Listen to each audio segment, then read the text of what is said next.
زہ مقدر حضور حق سے سلام آیا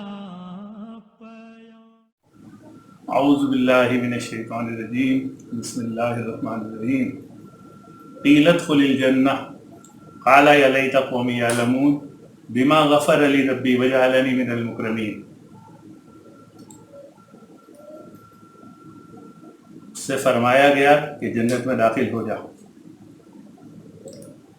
کہنے لگا کاش میری قوم کو پتہ چلے کہ میرے رب نے میری مغفرت کی اور مجھے عزت والوں میں شامل کیا۔ سورہ یاسین آیت نمبر 26 اور 27۔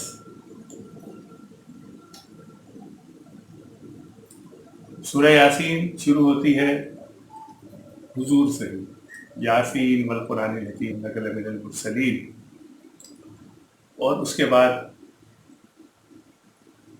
ایک گاؤں کا قصہ بیان ہوتا ہے، ایک گاؤں کا قصہ بیان ہو رہا ہے جہاں اللہ تعالیٰ فرما رہا ہے کہ ہم نے 2 نبی بھیجے، 2 پیغمبر بھیجے، اور پھر ان کو تقویت دینے کے لیے ایک اور نبی تو ان کو تقویت دی۔ انہوں نے وہاں کے لوگوں کو تبلیغ کی، وہاں ان کو برائیوں سے روکنے کی کوشش کی، ان کو اللہ کی طرف بلایا، لیکن وہ لوگ بہت سرکش تھے، وہ اپنی سرکشی سے باز نہ آئے، اور یہاں تک ہوا کہ وہ آخر میں ان نبیوں کو قتل کرنے لگے۔ تو جیسا کہ سورہ یاسین میں آتا ہے جاء من اقصی المدینہ رجل یسعی، شہر کے پرلے کنارے سے ایک شخص دوڑتا ہوا آیا، اور اس نے آ کر لوگوں سے کہا کہ لوگوں ان نبیوں کی اطاعت کرو، ان کی پیروی کرو، اور یہ تم سے کچھ بھی نہیں مانگتے، کچھ صلہ نہیں مانگتے، اور یہ سیدھے راستے پر۔ لوگوں نے جو ہے ان صاحب کو بھی شہید کر دیا، ان کو بھی قتل کر دیا۔ جب یہ قتل ہو گئے تو آگے جو آتا ہے وہ ہے جو میں نے ابھی آیت پڑھی تھی آپ کے سامنے، قیل ادخل الجنہ، اللہ تعالیٰ نے کہا جنت میں داخل ہو۔ جب جنت میں داخل ہونے کا حکم ہوا تو کہنے لگے کہ کاش میری قوم کو پتہ چلے کہ میرے رب نے میری مغفرت کی اور مجھے عزت والوں میں شامل کیا۔ اب یہ تو ایک صاحب کا قصہ ہے جو کہ ظاہر ہے کہ سورہ یاسین میں بیان ہوا۔ بیان کرنے کا ایک مقصد یہ بھی ہے کہ عام طور پہ ہم لوگ اس کو سورہ یاسین ان صورتوں میں سے جو بہت پڑھی جاتی ہیں، بہت زیادہ پڑھی جاتی ہیں، لیکن مشاہدہ ہے کہ عام طور پہ لوگ چونکہ مطلب سے نہیں پڑھتے، مطلب سے سمجھتے نہیں ہیں، تو لہٰذا یہ اس کیریکٹر کو سے ناواقف ہیں کہ یہ بیچ میں کیریکٹر ہے۔ اس کیریکٹر کی اہمیت ایک جگہ اور اجاگر ہوتی ہے کہ جب حضور پاک صلی اللہ علیہ وسلم تبلیغ کا کام کر رہے تھے، جو کام جاری تھا، اس دوران ایک صاحب آپ سے ملنے آتے ہیں اور وہ آپ کی دعوت سے جو ہے وہ امپریس ہوتے ہیں، متاثر ہوتے ہیں، اور وہ ایمان لے آتے ہیں۔ ایمان لانے کے بعد وہ آپ سے اجازت طلب کرتے ہیں کہ میں اپنی قوم میں جا کر جو ہے دین کی دعوت دوں۔ بہرحال وہ جا کے اپنی قوم میں جب دین کی دعوت دیتے ہیں